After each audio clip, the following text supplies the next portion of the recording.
안녕하세요. 상산 개운명리입니다. 오늘 주제는 사주팔자는 유전한다 입니다. 사주팔자가 유전한다는 말에 동의하십니까?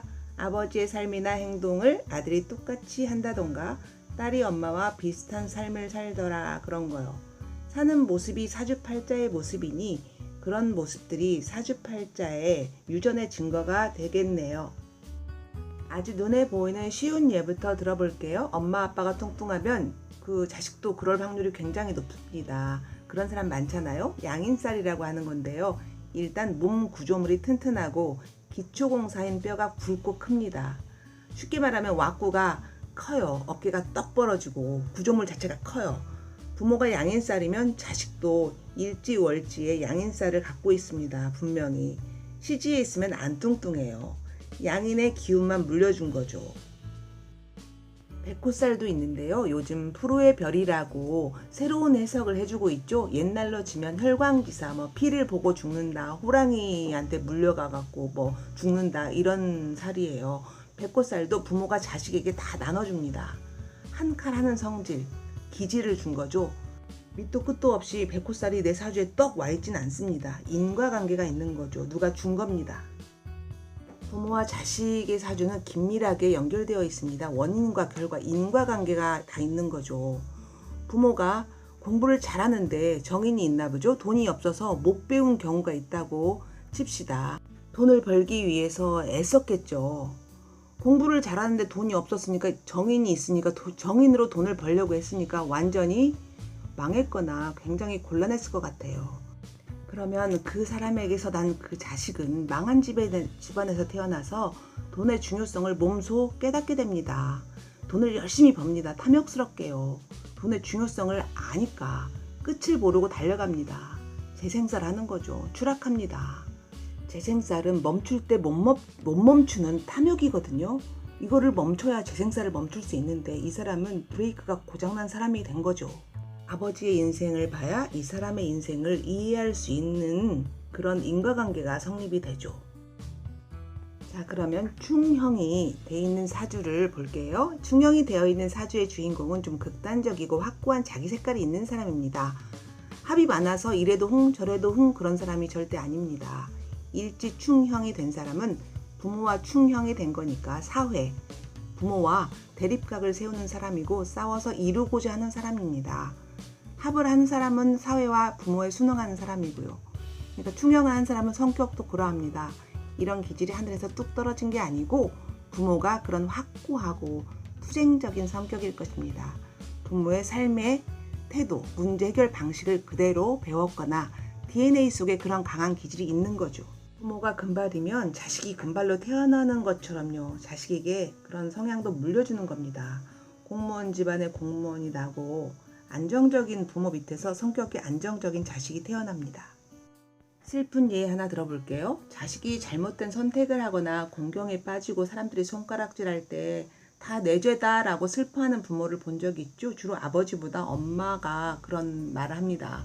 그 말을 하는 부모의 깊은 마음, 그 헤아림, 자식에 대한 미안함, 이 모든 것을 부모가 엄마가 통찰하고 있는 거죠. 그런 거 생각하면 부모 자리가 참 어렵습니다. 다음 얘기요.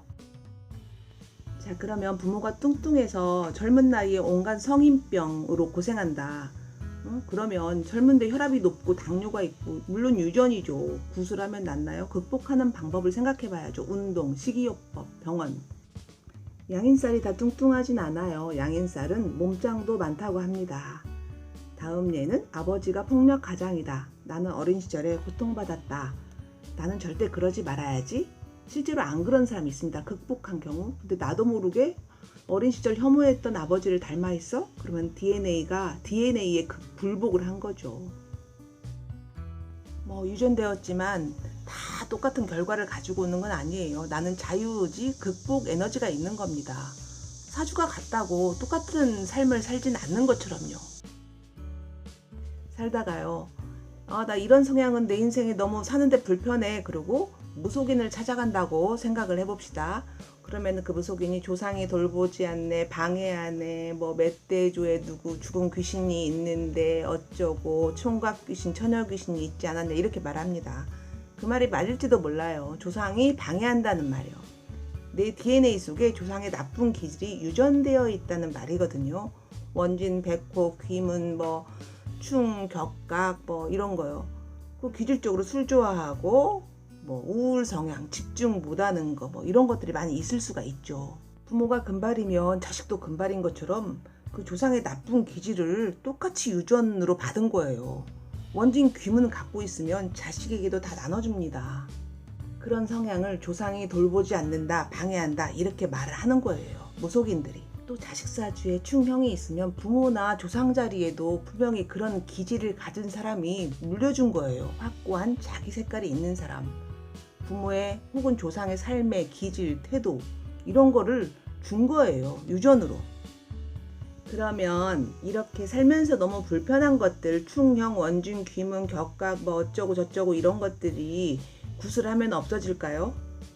그런 기질, DNA가 사라질까요? 절대 아니라고 봅니다. 굿이라는 퍼포먼스를 통해서 어떤 일시적인 위약 효과나 카타르시스 같은 그런 정화가 되는 효과? 그런 게 있겠지요. 근데 근본적으로 내 몸속 깊은 곳에 있는 DNA, 기질적인 것은 절대 못 바꿉니다. 어떻게 바꿉니까? 쉽게 설명해서 알코올 의존증, 도박증, 우울증 그거 굿 하면 치료가 됩니까? 안 된다고 봐요. 상담치료, 약물치료 이런 걸로 좀 완화되긴 합니다. 근데 그 운의 시기가 가야 없어집니다. 좀 가혹한 면이 있긴 한데 그 환경이 바뀌어야 없어지는 거랍니다. 세상은 공평하진 않지만 완벽한 사주도 없습니다. 누구에게나 고난은 있지요. 좋은 사주, 편한 사주도 있습니다. 분명히. 그리고 우리에게는 자유의지, 극복의지도 있고요. 아는 게 힘입니다. 알고 개운해서 더 행복해지십시오. 들어주셔서 감사합니다.